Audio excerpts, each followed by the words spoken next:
Hi, this is Ryan O'Dowd of the Black Hand Communique, and I was just thinking about something, and so I decided to record it and share it with you guys.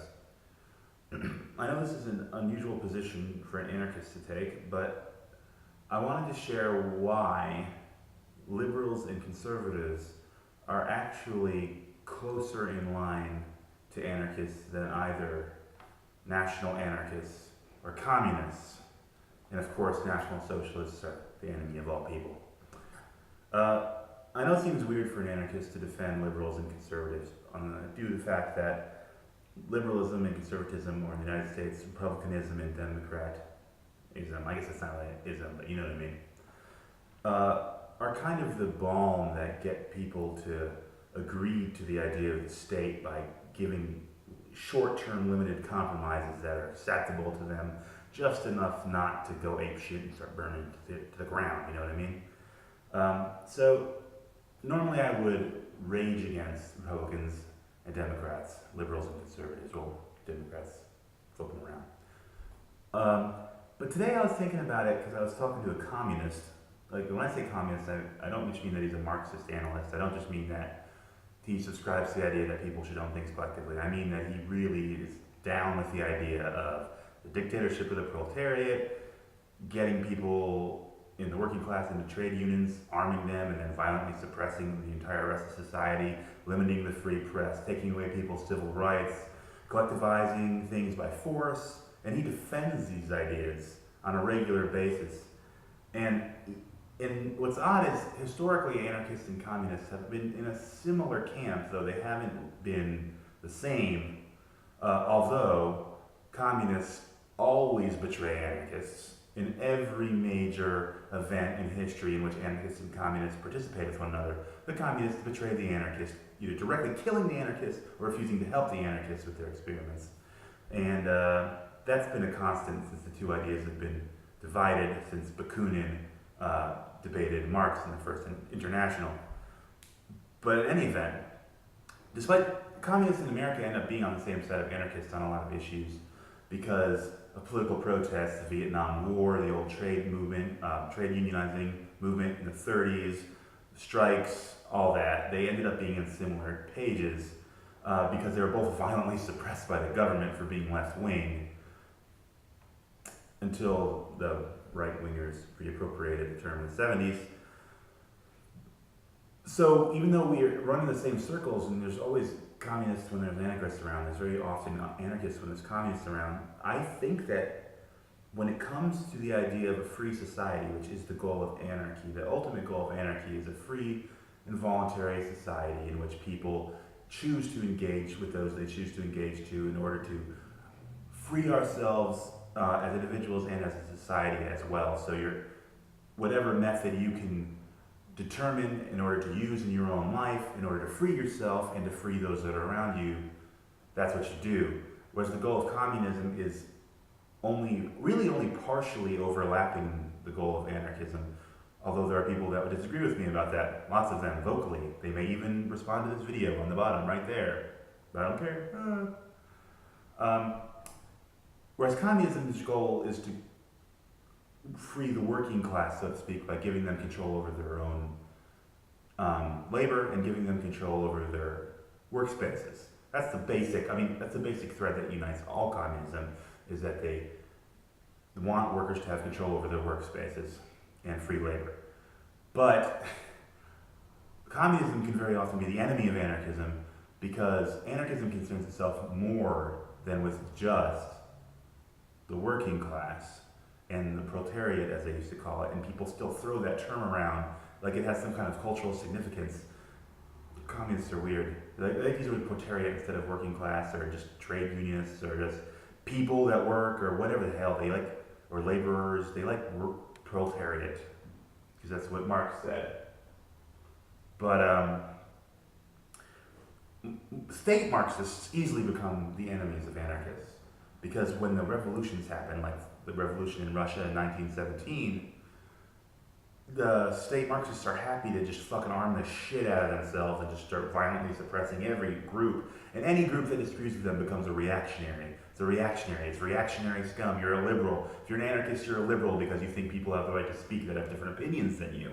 If you're a trade unionist, anarcho-communist, you're a reactionary liberal because you believe that there's the possibility of independent thought being communicated between people. Whereas state Marxists have this idea that there's an ideological structure that must be adhered to at all times, and if you deviate from it, then you deserve to be suppressed because you are not in line with what is called proper thinking. And this is not something I'm making up. This is what they fucking tell me when I talk to them. And so it got me thinking, even though the Republicans and Democrats dominate the government in the United States of America and have done so for 200 years, give or take, they actually, I think, have more in common with anarchists than the real hardcore state Marxists do. Because at least the conservatives and the liberals practice the belief that it's okay for your political opponent to speak. Like that's like, they at least believe that me making this message calling for the tearing down of their entire system and basically replacing it with nothing, but just whatever people choose to do. It's okay for me to say that. It's not okay for me to say that, but they're not going to arrest me for it.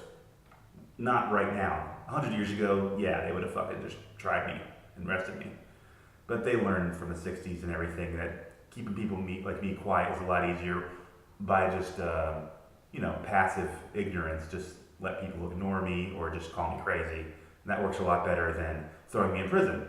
But if I was in a communist society, a state communist society, like Fidel's society during the 60s, the Bolsheviks, especially under Stalin, under Mao, my God, I wouldn't have made it fucking a week. Because I would have been talking about the shit that they were doing wrong, and then they would have just imprisoned me, beat me, sent me to a gulag, shot me in the back of the fucking head. It doesn't matter because I'm a reactionary, so they can do that. Because I don't tie into the one ideological stream that they allow to exist. Everything else but this one line of thinking is completely and totally wrong to the state Marxists. Because they actually believe they're religious, but it's an atheistic religion. It's like Islam is, there's one God who is Allah and Muhammad is his prophet. State communism, there is no God and Marx is his prophet. And what I mean by that is they think that Marxists are fulfilling a grandiose historical inevitability that has been prescribed by Marx according to what they call dialectical materialism, which I'm not going to get into the philosophy of all that. But my point is they basically believe Marx is a prophet that has analyzed and perceived exactly what's going to happen in history according to this one philosophical method, and that is why they can violently suppress anybody who disagrees with them. It is remarkably similar to people that are in a reactionary religious mindset, but they cannot see it that way because they view themselves as not only progressive, but as the most progressive people on earth. Obviously, I disagree. Because I think that even conservatives are more progressive than them in practice. Because conservatives will let you say shit they don't agree with without killing you. Marxists, when they seize power, will not do that. So I guess it's not that I actually think that liberals and conservatives are in line with my thinking, because I know that they aren't. It's that I think they're closer in practice than Marxists, even though in many ways Marxism is closer in theory than liberalism or conservatism ever could be. It's the danger that happens when you form a cult of personality, when you have this one book that you ascribe all truth to. You don't allow yourself to accept the possibility that truth can exist in anything else, except insofar as it overlaps with your special book. And you're willing to kill, you're willing to suppress, you're willing to shut people the fuck up who disagree with you. And so I understand it's a big fuck you to the state Marxists that are out there. I got no problem with the anarcho-socialists, the anarcho-capitalists, the anarcho-communists. Actually, I have a little problem with the anarcho-capitalists, but that'll be a different episode. But the state Marxists they're on my shit list now. I don't like them very much. So it's the freedom of speech that gets liberals and conservatives closer to anarchists than Marxists. And if you disagree with me, I invite you to say hateful and vitriolic things to me down there. I will respond to them. And if you're lucky, you might get to be Ryan O'Dowd's Cunt of the Week.